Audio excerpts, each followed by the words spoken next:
حضرت عیسیٰ علیہ السلام نے فرمایا، میں نے مریضوں کا علاج کیا، مردوں کو زندہ کر دیا، مگر احمق کے علاج کرنے میں بالکل ناکام رہا۔ پوچھا گیا، احمق کون؟ فرمایا، جو اپنی رائے اور اپنی ذات ہی کو سب کچھ سمجھتا ہے، خود کو سب سے افضل سمجھتا ہے، سارے حقوق اپنے لیے سمجھتا ہے اور کسی کا اپنے اوپر کوئی حق نہیں مانتا، ایسا آدمی کا علاج کرنا ناممکن ہے۔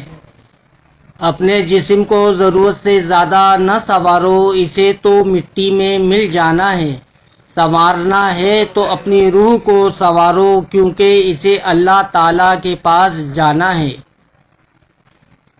حضرت عمر رضی اللہ تعالیٰ عنہ نے فرمایا، اللہ کا ذکر کیا کرو، اس میں شفا ہے۔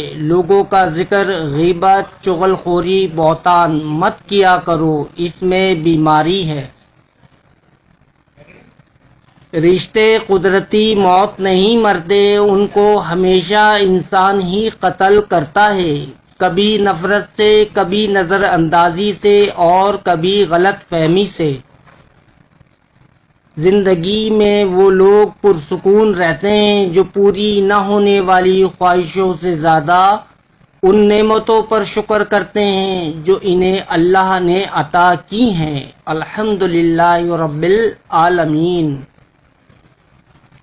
جب کوئی دنیاوی طور پر اونچے مرتبے والا شخص آپ کو کہہ دے کہ میں آپ کے ساتھ ہوں تو آپ تسلی میں آ جاتے ہیں، لیکن جب اللہ رب العالمین آپ سے کہہ رہا ہے کہ میں صبر کرنے والوں کے ساتھ ہوں تو آپ اس کو معمولی کیوں سمجھتے ہیں؟ میں نے رسول اللہ صلی اللہ تعالی علیہ وسلم سے پوچھا، کون سا عمل اللہ کو سب سے زیادہ محبوب ہے؟ ارشاد فرمایا، وقت پر نماز پڑھنا۔ دولت اتنی کمائیں کہ جب آپ بیمار ہوں تو آپ کے بچے ڈاکٹر کو لائیں، وکیل کو نہیں۔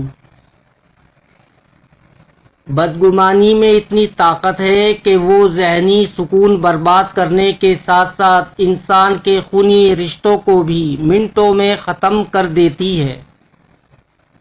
صبر سے رحمت کا انتظار کر، جو چیز تیرے لیے ہے تیرے لیے ہی ہے اور دیر حکمت پر مبنی ہوتی ہے۔ اپنے حقوق کا دفاع خود کرنا سیکھو، لشکر کا انتظار اکثر تمہاری جیت کو ہار میں بدل دیتا ہے۔ جنگ لازم ہو تو لشکر نہیں دیکھے جاتے۔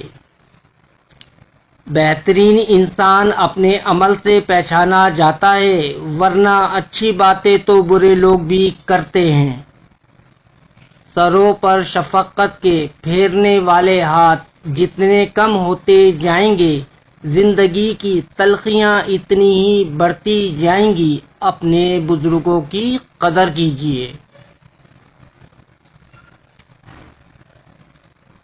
مغرور آدمی اس پرندے کی طرح ہے جو آسمان کی طرف جتنا بلند ہوتا جاتا ہے، لوگوں کی نظروں میں اتنا ہی چھوٹا ہوتا جاتا ہے۔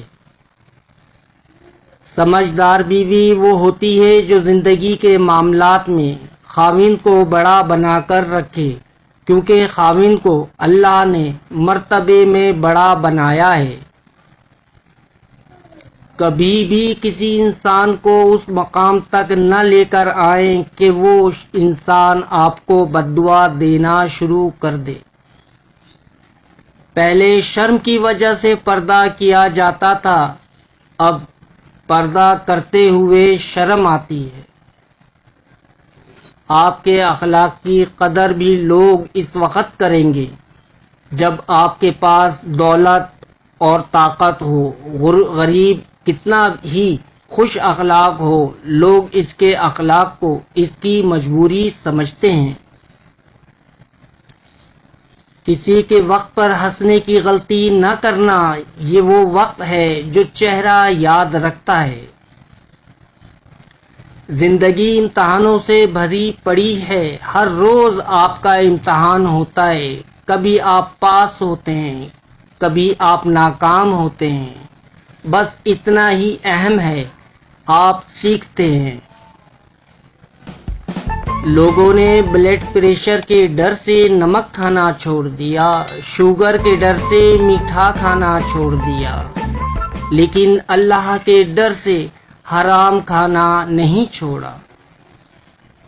اگر کوئی چیز تقدیر میں نہیں بھی لکھی تو بھی دعا ضرور کرنی چاہیے، کیونکہ تقدیر کے سامنے ہم بے بس ہیں، تقدیر لکھنے والا تو بے بس نہیں ہے۔ غصہ وہ سزا ہے جو ہم کسی اور کی غلطی پر خود کو دیتے ہیں۔ خوبی خدمت اور عاجزی ہے، لہذا عورت کو اپنے شوہر کی خدمت کرنی چاہیے اور اس کے ساتھ عاجزی سے پیش آنا چاہیے، اس سے شوہر کے دل میں محبت بڑھتی ہے اور عورت بھی اطمینان نصیب ہوتا ہے۔ فرما بردار عورت ہی شوہر کے دل کو جیت سکتی ہے۔ لوگوں میں دل سے خوشیاں تقسیم کیا کرو، یقین کیجیے بیماریاں خود ہی ختم ہو جائیں گی۔ دلوں میں بسنے والے پھولوں جیسے ہوتے ہیں، دنیا سے چلے بھی جائیں تو پیچھے یادوں کی خوشبو چھوڑ جاتے ہیں۔ انسان کی انسانیت اس وقت ختم ہو جاتی ہے جب وہ دوسروں کے دکھوں کا مذاق اڑانا شروع کر دیتا ہے۔ حسد کرنے والوں کے لیے یہی سزا کافی ہے کہ جب تم خوش ہوتے ہو تو وہ اداس ہو جاتا ہے۔ جب قرآن اور نماز ہمارے معمول کا حصہ بن جائیں تو خوشیاں اور سکون ہماری زندگی کا معمول بن جاتی ہیں۔ بے حسی کہہ لیں یا ناقدری، مگر انسان نے ہمیشہ اپنے خیر خواہ کو اس کے چلے جانے کے بعد پہچانا ہے۔ جو دو گے وہی لوٹ کر آئے گا، چاہے عزت ہو یا دھوکہ۔